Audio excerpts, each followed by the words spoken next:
Jean, chapitre 12. 6 jours avant la Pâque, Jésus arriva à Béthanie où était Lazare qu'il avait ressuscité. Là, on lui offrit un repas. Marthe servait et Lazare était parmi ceux qui se trouvaient à table avec lui. Marie prit un demi-litre d'un parfum de nard pur très cher, en versa sur les pieds de Jésus et lui essuya les pieds avec ses cheveux. La maison fut remplie de l'odeur du parfum. Un de ses disciples, Judas l'Iscariote, fils de Simon, celui qui allait le trahir, dit: Pourquoi n'a-t-on pas vendu ce parfum 300 pièces d'argent pour les donner aux pauvres? Il disait cela non parce qu'il se souciait des pauvres, mais parce que c'était un voleur, et, comme il tenait la bourse, il prenait ce qu'on y mettait. Jésus dit alors: Laisse-la, elle a gardé ce parfum pour le jour de mon ensevelissement. En effet, vous avez toujours les pauvres avec vous, tandis que moi, vous ne m'aurez pas toujours. Une foule de Juifs apprirent que Jésus était à Béthanie. Ils y vinrent, non seulement à cause de lui, mais aussi pour voir Lazare qu'il avait ressuscité. Les chefs des prêtres décidèrent de faire mourir aussi Lazare parce que beaucoup de Juifs les quittaient et croyaient en Jésus à cause de lui. Le lendemain, une foule nombreuse de personnes venues à la fête apprirent que Jésus se rendait à Jérusalem. Elles prirent des branches de palmier et allèrent à sa rencontre en criant: Hosanna! Béni soit celui qui vient au nom du Seigneur, le roi d'Israël!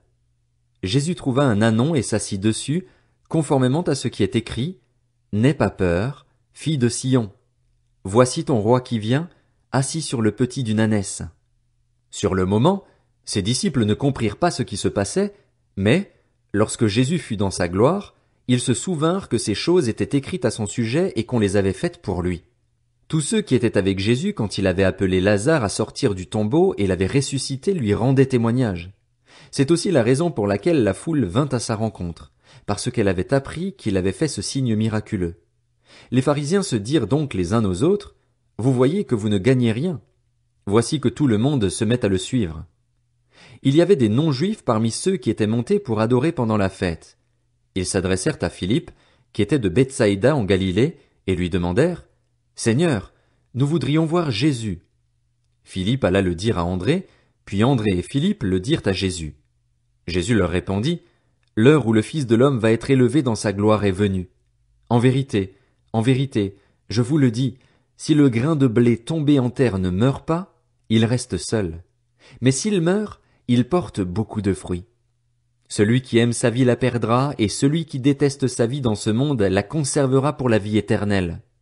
Si quelqu'un me sert, qu'il me suive, et là où je suis, là aussi sera mon serviteur. Si quelqu'un me sert, le Père l'honorera. Maintenant mon âme est troublée. Et que dirai-je? Père, délivre-moi de cette heure? Mais c'est pour cela que je suis venu jusqu'à cette heure.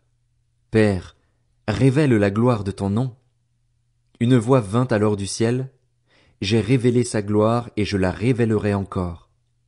La foule qui était là, et qui avait entendu, disait que c'était le tonnerre. D'autres disaient: Un ange lui a parlé.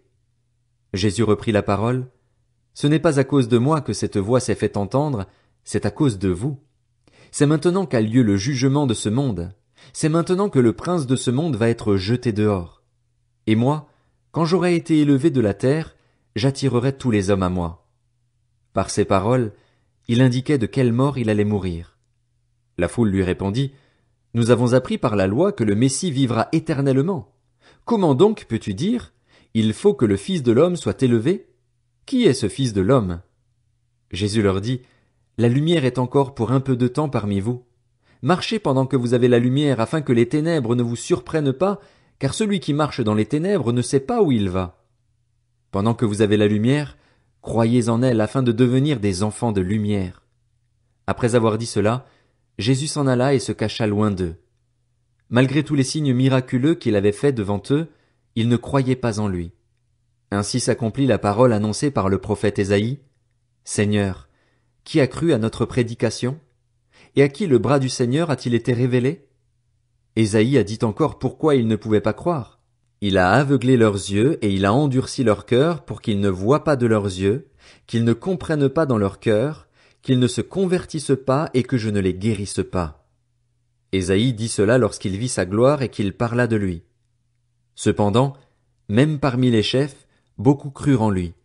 Mais, À cause des pharisiens, il ne le déclarait pas, de crainte d'être exclu de la synagogue. En effet, ils aimèrent la gloire des hommes plus que la gloire de Dieu. Quant à Jésus, il s'écria, « Celui qui croit en moi ne croit pas seulement en moi, mais en celui qui m'a envoyé, et celui qui me voit, voit celui qui m'a envoyé. Moi, la lumière, je suis venu dans le monde afin que quiconque croit en moi ne reste pas dans les ténèbres. Si quelqu'un entend mes paroles mais n'y croit pas, ce n'est pas moi qui le juge, car je suis venu non pour juger le monde, mais pour le sauver. Celui qui me rejette et qui n'accepte pas mes paroles à son juge, la parole que j'ai annoncée, c'est elle qui le jugera, le dernier jour. En effet, je n'ai pas parlé de ma propre initiative, mais le Père, qui m'a envoyé, m'a prescrit lui-même ce que je dois dire et annoncer, et je sais que son commandement est la vie éternelle. C'est pourquoi ce que j'annonce, je l'annonce comme le Père me l'a dit.